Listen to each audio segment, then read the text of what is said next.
further ado, I would like to introduce Pat Reiten. He's the President and Chief Executive Officer of Pacific Power at PacifiCorp. He's held that position since September of 2006. Pat is responsible for delivering electricity safely and reliably to 733,000 customers in Oregon, Washington, and California. He also manages the West's largest single-owned and operated transmission system. Pacific Power is a 103-year-old company serving 243 communities across 3 states. Prior to joining PacifiCorp, Pat was President and Chief Executive Officer of PNGC Power, an energy cooperative located in Portland, Oregon, responsible for the overall operations of 2 corporate entities, PNGC Power and Power Resources Cooperative. Prior to that, he was served as an aide to Senator Mark Hatfield and was responsible for many issues, particularly those associated with the U.S. Senate Energy and Natural Resources Committee.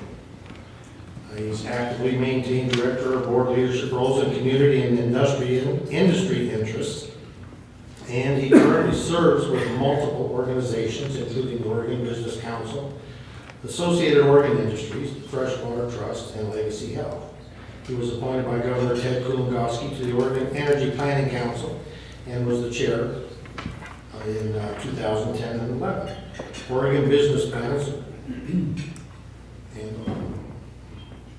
that doesn't make sense to me, so I'm not going to read it. I skipped over some. It's of the Oregon business.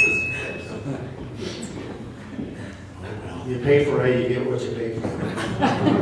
He earned a bachelor's degree in political science with an emphasis in economics from the University of Washington and completed executive training at the Wharton School of Business, University of Pennsylvania. So that just goes to show, in spite of Roberto's comments about earning a political science degree, that you can make something of yourself instead of owning college. If you just apply yourself. I stay corrected. Pat lives in Portland with his wife Randy and their 3 children. Please help me welcome Pat Reiten.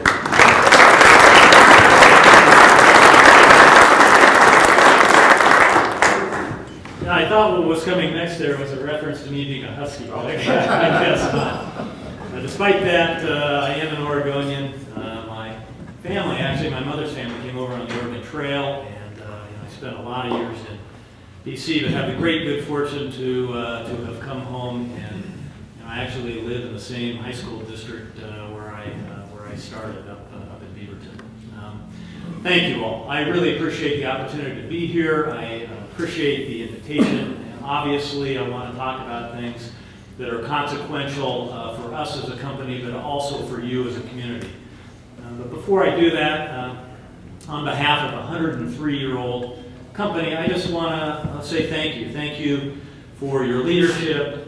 You are one of the oldest Rotaries in the state. Your connection to the community, your connection and role in the business community is exemplary. It was fun to hear a little bit about even the international influence and connection to Rotary International. And we've watched that a little bit. My colleague, Paul Vogel, who's still eating lunch back there, his son Sam went to Brazil on a Rotary scholarship, and I will tell you, it's been fun knowing him most of his life to watch how that's changed, his path, and Rotary really made that possible. Our company is an interesting one. We're proud to play a role in the community. We're proud to stand by you. We're proud to serve the broader community here in Klamath Falls, the one we all serve.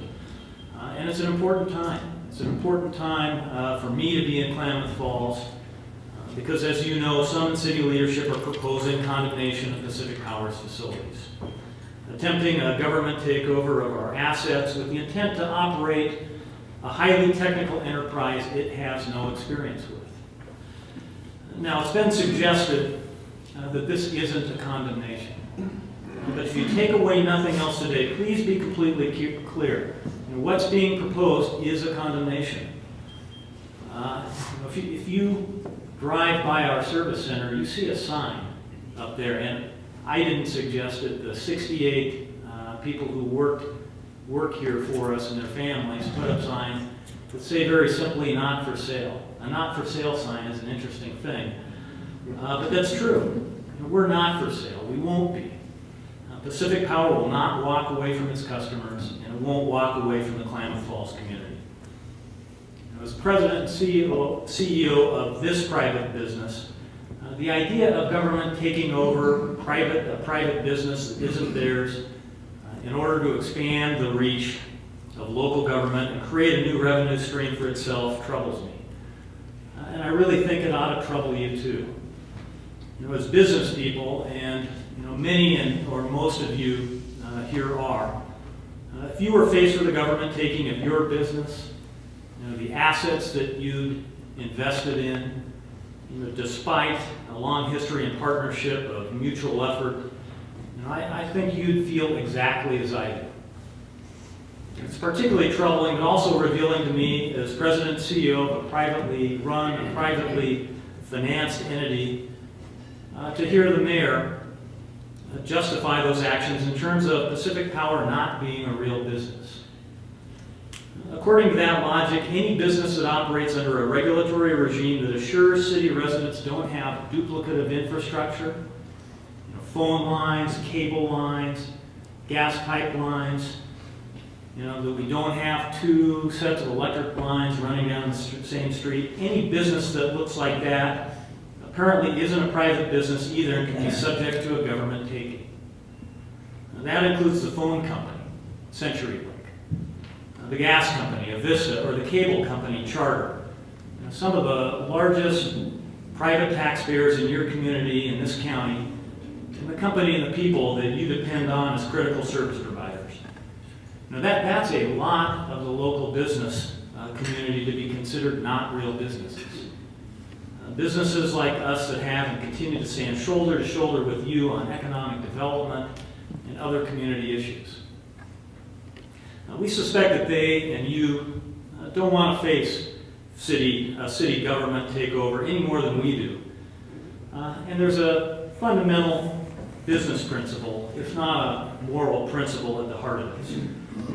In my view, the very basis of this proposal through government taking is wrong. That's apparently not enough to stop some in City Hall. Therefore, we have a need as a company and a responsibility to respond to the issues, provide facts, and address the flaws and impacts in the study report the City Commission, phase 2 of which was released this week. And we're doing that. We've done that, and we're sharing our analysis very publicly. As my introduction probably gave you a sense, I've been around the Northwest energy industry a long time. I've been on both sides of the public-private utility aisle. My last job, a place I worked for 13 years, and in the end as the CEO and president, called PNGC Power, is a consumer-owned cooperative that we built into the Bonneville Power Administration's 4th largest customer. So I've seen these things from several angles. Based on that experience, let me just share a couple of quick examples of why this idea, based on the latest report, is way off, and why it will cost you and your neighbors in this community far more than it suggests. I'd love to take additional questions and get into additional detail if you're interested. But to start, let me just say that the valuation of our assets serving the city is wrong. It's just plain wrong. It's dead wrong. The study doesn't recognize facility separation.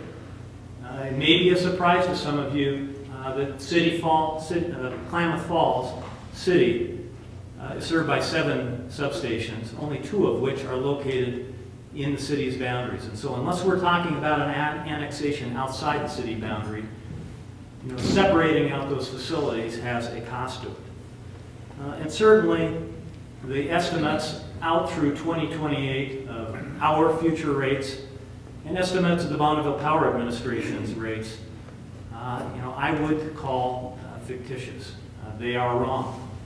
I know they're not right, and we can certainly talk about why that's the case.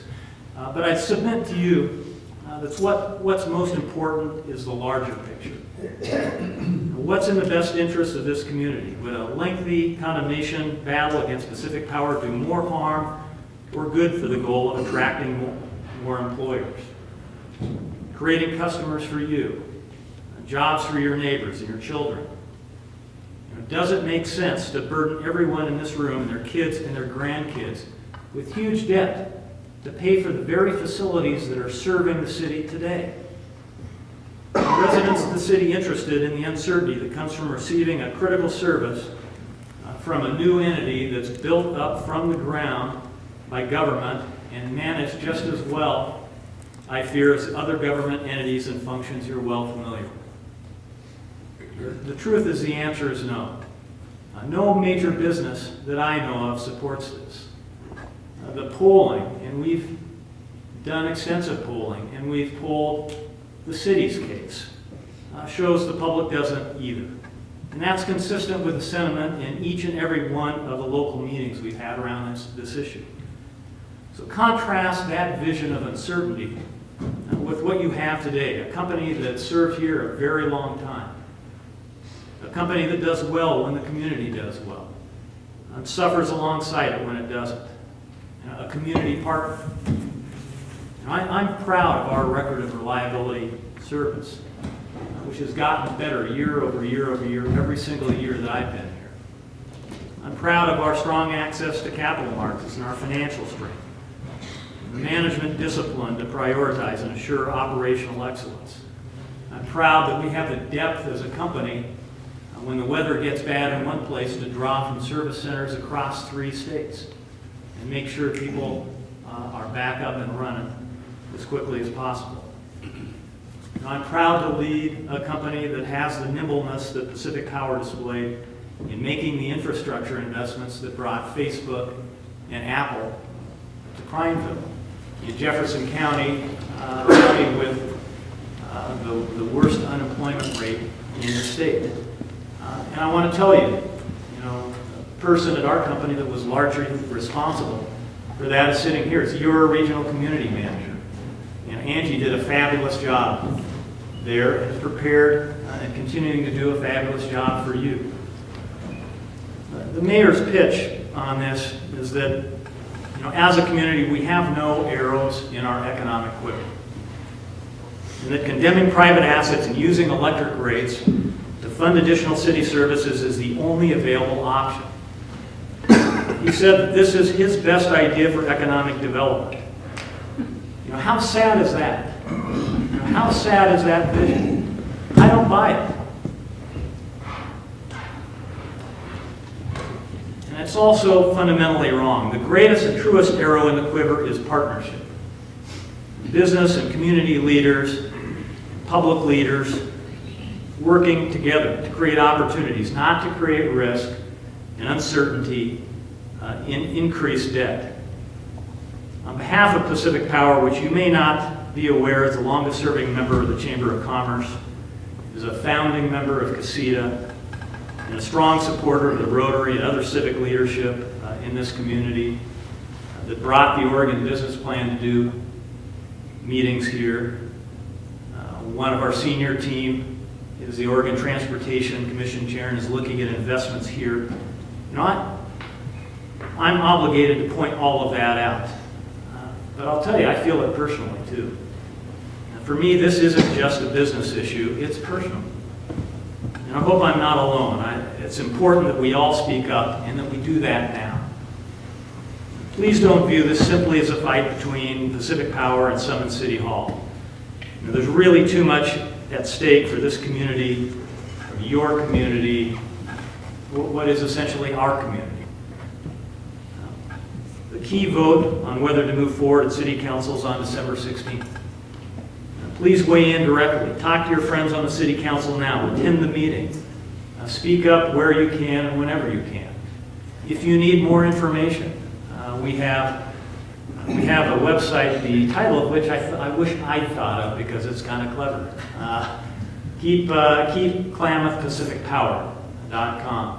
When you go there, you'll see the study broken down. You'll see links to YouTube videos. with my colleague Scott and the mayor talking about the very issues. You'll see that as it occurred. You'll get our perspective, but there's also another tab. That's an action tab that'll help you weigh in and do it in a way that's timely and important right now. In conclusion, Pacific Power will defend our business. We aren't for sale. We will defend our business as any of you would. Based on its own study, the mayor's proposal has been undermined and invalidated. It fails on valuations. It fails on engineering, reliability, and safety. And it fails on the millions in cost differential that would result in the debt this community doesn't need. You know, our analysis of the city's consultant's analysis points to $4,000 of debt for every man, woman, and child in Klamath Falls. So humbly, I ask you to speak up and let your city council know what you think. Now, I don't know for sure what each of you think, but I feel pretty certain that we share common views on what's good and bad for this community. Thank you again for the opportunity to be here, and I'd welcome any questions. And again, you know, it's just a delight to again be with you. Thank you.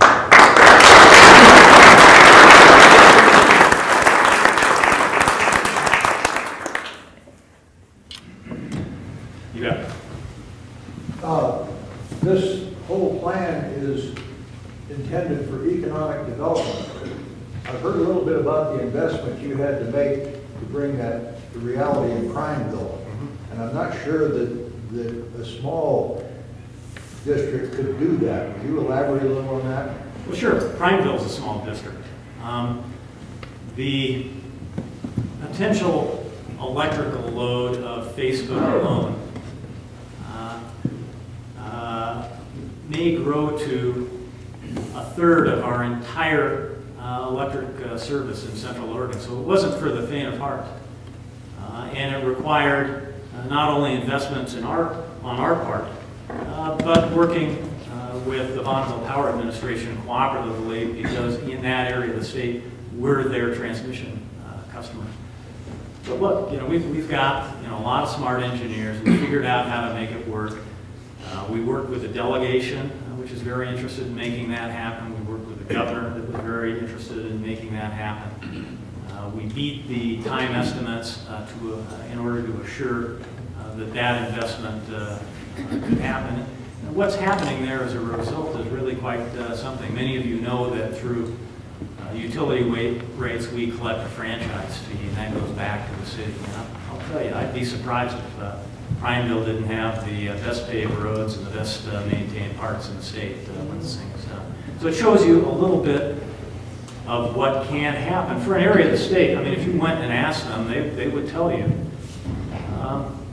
highest unemployment in the state, and a lack of basic infrastructure to make a lot happen. But the relationship is long and strong, and we were able to work with them and dedicate the resources of the company to make it happen, and work cooperatively, with partners. So it's a real success story there. Be interested to see how that all develops and what it means for Prineville. Do you think they could have done this by themselves if they were Klamath Falls? Absolutely not. Yeah, absolutely not. And hey, we get how this works. We get the engineering pieces. We get the transmission arrangements. We run the largest single owned and operated transmission system in the West, has assets in 10 western states. The relationships with our partners, BPA, the relationships with the governor, the relationships with the delegation, the ability for account managers to work with Prineville as an account.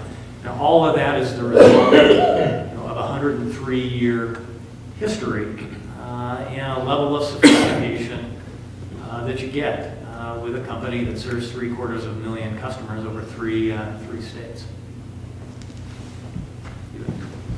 First off, we're gonna go. Thank you for the opportunity and the chance to talk. I also want to make sure the club understands Pacific Power Foundation has given quite a significant contribution to our Climate Cares, Climate Reads program. So thank you very much, because you are a good partner and someone who's helped this club specifically in some of our projects. Thank you. So thank you. This is a really complicated matter. Quite frankly, I'm on the fence. Because I believe in free market. I believe in government staying out of our business. I think a couple comments, maybe you can give feedback or give a response back, is you mentioned a couple other entities that, like Charter and others, we have choice with those. I can get DishNet. I can not have TV at all. I can use my cell phone instead of CenturyLink, or I cannot even have a telephone if I don't want to. I need to switch my line off. Yep. So, although you are something I don't have a choice on, you're also a monopoly. And that's where I think this process, whether right or wrong, or whatever fence you're on, somebody's trying to give us a choice. And it may not be the right choice, but I think in general, and I'll close with, if we have choice, if we keep each other on each other's toes, you know, for example, we have open enrollment at the schools, and I'll tell you what, the schools right now are scrambling to figure out, after having monopoly over so many years, about how to get kids, how to keep funding, make their facilities better. I think it's a better thing. And in the end, I think this is actually a process, and although painful for some and difficult, it's keeping everyone on their toes and keeping us looking at what's the best thing for the community. So thank you for the opportunity. And I would be curious to hear your comments about the monopoly part. Yeah, no, Mark, thank you, and I really appreciate your kind words about the community support. And you just look at last year, and you know, if you add foundation gifts to corporate giving to sponsorships, I mean, it was in the $80+ million. I'm sorry, we'll wish it were in the $80 million range, but in the $80,000 range. Not a dime of that comes out of our rates. Those are what they are. Those are our attempt to help the community, and those are charitable gifts. The monopoly issue is an interesting one because what I'm confident none of you want are two sets of lines going down the same street. That's inefficient from an investment standpoint. It's unsightly, and frankly, it's unsafe. And so the way utility regulation grew up, it did so in order to avoid that obvious issue. In terms of choice of provider, you actually have that today in the electric sector. Oregon has retail access laws that allow customers to choose an alternative energy provider. And so we compete every day. In the office this week, I found out that Safeway, which signs a big national contract and so has exercised its right to have somebody else serve energy over our poles and wires, is coming back because the reality is our rates are low for the region and low for the nation. So we're thrilled by that. So there is a measure, and I take your point as well. Competition helps us all be sharper. And I think if you work at the company, the word competition, not only do we think about it from a retail access standpoint, but we are very, very cognizant of the fact that particularly the larger businesses that we serve, and let's use Gelman as an example, which does not support this, by the way. We know that they're competing against another company located someplace else, served by another utility. So if we are not competitive for them, they lose their competitive edge. And the only way we survive, the only way we grow and thrive is if the communities we serve thrive also. And so that there really is an alignment between the purpose of the company and the aims of the communities and the customers. But I appreciate your comments and questions. Let's see. I think, yeah, we'll come back. Thanks for being here. Yeah, thanks for having me. I'm sure you gentlemen all have better things to do than come to Klamath Falls and hassle over an issue like this. And particularly with this issue pending. But as most of us know, the city boundaries in Klamath Falls look somewhat like a jigsaw puzzle. My business happens to be on Washburn Way. Some of my neighbors, and I am in the city, some of my neighbors are not in the city.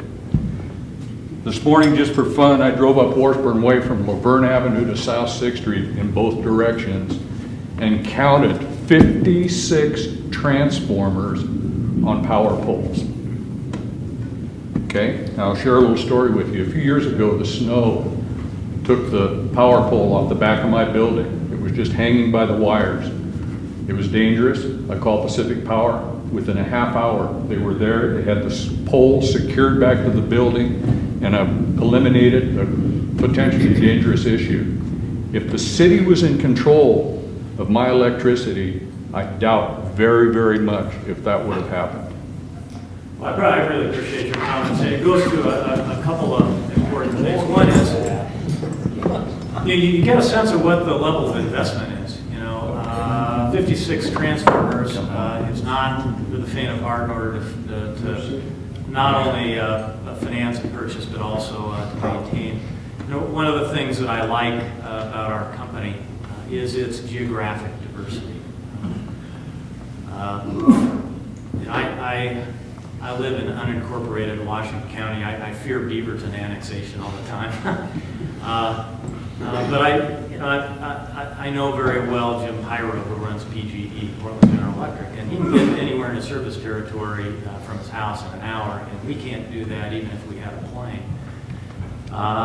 And they have 200 customers a square mile of service territory. We have 27. We are a very, very rural company. We serve or have facilities in 31 of 36 Oregon counties. And that's the beauty of it. That's what I like about our company. What it means in an outage situation is very, very clear. Some of us earlier in the day were talking about, it's been tagged the Great Oregon Gale, but if you go to Seaside, it is a full-fledged hurricane, in 07, December 07. We had 485 people in the field between Cannon Beach and Astoria. And those people, where did they come from? They came from service centers in Bend and Pendleton, from here, from Medford, from Lincoln City, from Yakima. We have that geographic diversity, and when we've done a very good job investing and maintaining our facilities and achieving year-over-year improvements in reliability. But the weather is tough here sometimes, so we have a network we can pull on, and I think that makes a substantive difference for sure. So, I'd love to take credit for the transformer repair on the back of your building, but that really accrues to Jay Neal and his team here. He's our operations manager. Great guy. And those employees are really, really good at what they do. And you don't have to hear it from me in terms of how they feel about this. You can drive by the building, see the sign that they put up. I have on my desk a hat they sent me. It has the 659, local 659 labor union and the Pacific Power name on it. And on the back it says "not for sale." So it's camel. It's going to become my new fishing hat. Okay, back. One of the things that the mayor has said is that this change would lead to significant cost savings for customers over the next few years. And so could you address that and where you see, and if you feel that estimate is an error, what would you identify as the significant errors in that analysis? Well, there are a lot, but I'll limit it to 3. And thank you for the question. Again, relating to the alleged cost savings and our perspective on it. And saving 23% on your electric bill, heck, I've got a wife and 3 kids, so there's nothing I can get them to do to turn lights off, or they're reprogramming the thermostat every day. I'd love to save 23% on my electric bill. There's just no question about it. We all would. But that's not a real 23%. That 23% is a fiction. And so let me just give you some examples of why that is the case. Those of you who own businesses here, and there are a bunch of you. What is the value of that business? Is it net book value? Is it a replacement cost, new, less depreciation? Absolutely not. It is the market value, as established by comparables. So, what comparables exist in our industry for this kind of activity? In the last 20 plus years, there are only two. And let me tell you about them. The first one is in Jefferson County, the one within the last 10 plus years. That's up on the Olympic Peninsula. That came out of service territory from Puget Sound Energy. The consultant's estimate of the cost, the valuation of the assets, $47 million. The negotiated purchase price, $107 million. The amount of debt that district took out in order to fund that purchase and have operational cash on hand, $120 million. So, from the original estimate, that's more than 2x. The Hermiston municipal example, which has been much referenced to here in this one. And that was kind of funny to me because I was on the co-op side at the time, and that was engineered by Umatilla Electric, which is my largest member at PNGC Power at the time. I was on the inside of that one. The consultant's estimate versus the negotiated purchase price, more than 2x. In fact, it was 2.7x. That's the difference between a consultant's estimates based on those road models and the actual valuation or market price.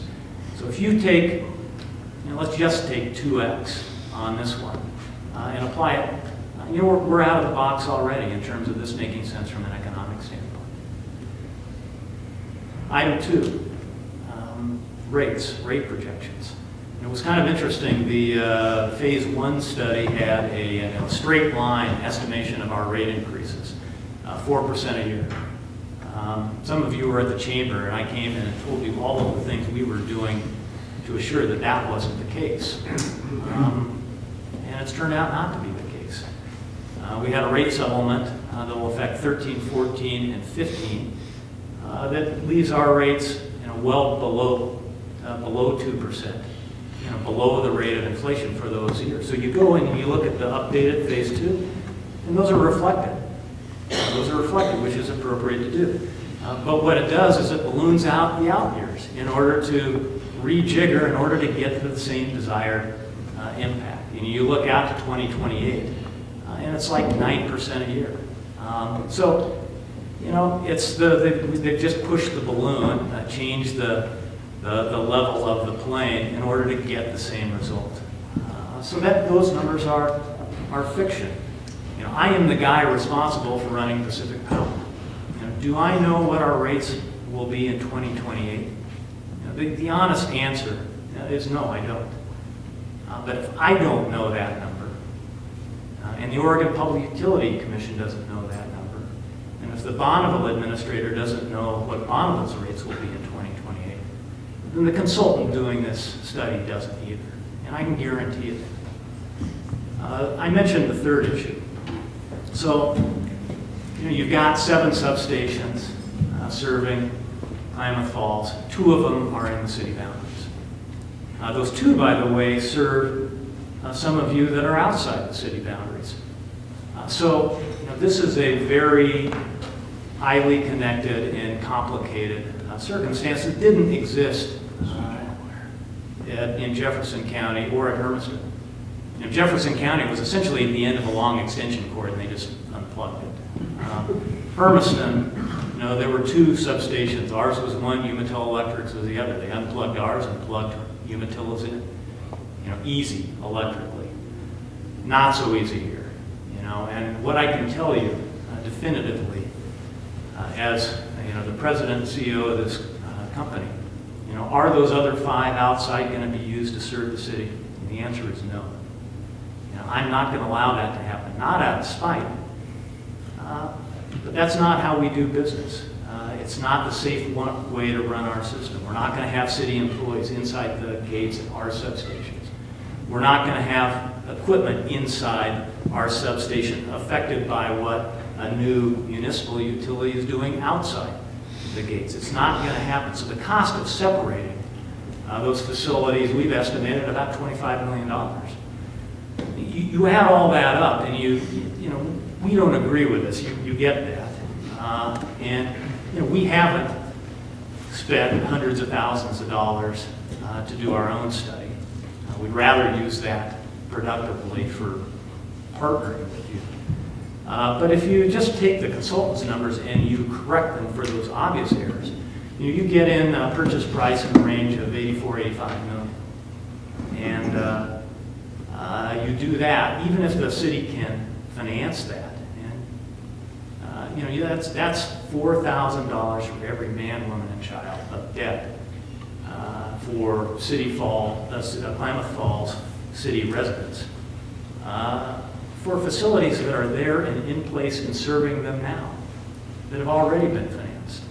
So, to me, that doesn't make sense. That, by the way, yields a 10% rate increase, not a decrease. So why do that? That doesn't make sense. You bet. I think most citizens in Klamath Falls, when they get their monthly statement from you, I think there's a good share of those folks that look down and they see you're collecting for the removal of the Salt Cage Dam. And I don't think that they really realize... You mean Klamath? Well, I mean the Klamath River dams. Yeah, by the way, I dealt with Salt Cage when I was a Hatfield staffer way back there. Well, likewise. But anyway, I think that you get the bum rap on that from a lot of average citizens of Klamath Falls. So could you briefly just outline how you got pushed into having to collect that fee? Yeah, so, and I've had what is really a distinct honor to have been here to talk to you before, and the last time was on those issues, and I'll tell you now what I told you then, which is that I'm a utility guy. The idea of taking out clean, renewable hydro assets is not something I'm particularly fond of, we would not be doing that if it wasn't, from a bottom line dollar standpoint, what's in the best interest of our customers. I would point out those dams are in the day and still churning out clean renewable power. And there's a long ways to go before anything happens to them. But the reason we sat down with parties and tried to find a reasonable way out of this that allows our customers to avoid liability, avoid the capital costs associated with fish ladders that agencies would require us to install. It gets down to one thing that has nothing to do with politics. It gets down to costs and our attempt to try and minimize rate increases. And this whole debate with the city, you can see how important that is. And I'm proud that we've done a good job. And I came in when the company ownership turned over in 06, and what we found was a company that had not been invested in appropriately. So we had to come in and make a lot of investments, but particularly as the economy has not returned the way we had all hoped. We've done a good job of managing costs, and that's showing up in lower rate increases like I described before. The Klamath Dam situation, I know, incredibly politically controversial, and for us, we are not policy makers, we're kind of policy takers. We're reacting to the set of circumstances. And I worked on the Hill, and I worked in the Senate Energy Committee. Would I amend the Endangered Species Act? Would I amend the Clean Water Act? You bet. But I don't have the ability to do that today. So we're just trying to find the least cost solution for our customers, because that's what we're responsible for. You bet. I'm one of the ones that lives in the unincorporated part of the city or county. Yeah, so also. you Does it even affect me? feel my pain in Washington County. My question is, does it even affect me? I'm assuming, and I don't know enough about this, I'm assuming I would not be part of the district in that regard, and so therefore this doesn't affect me, or? I think about it differently. I think, so the question is, if you don't live within the city boundaries, does this affect you? I think absolutely it affects you. If this were to occur, and I'm telling you, we're fighting this. We think this is the wrong thing. We're not about to let it happen. But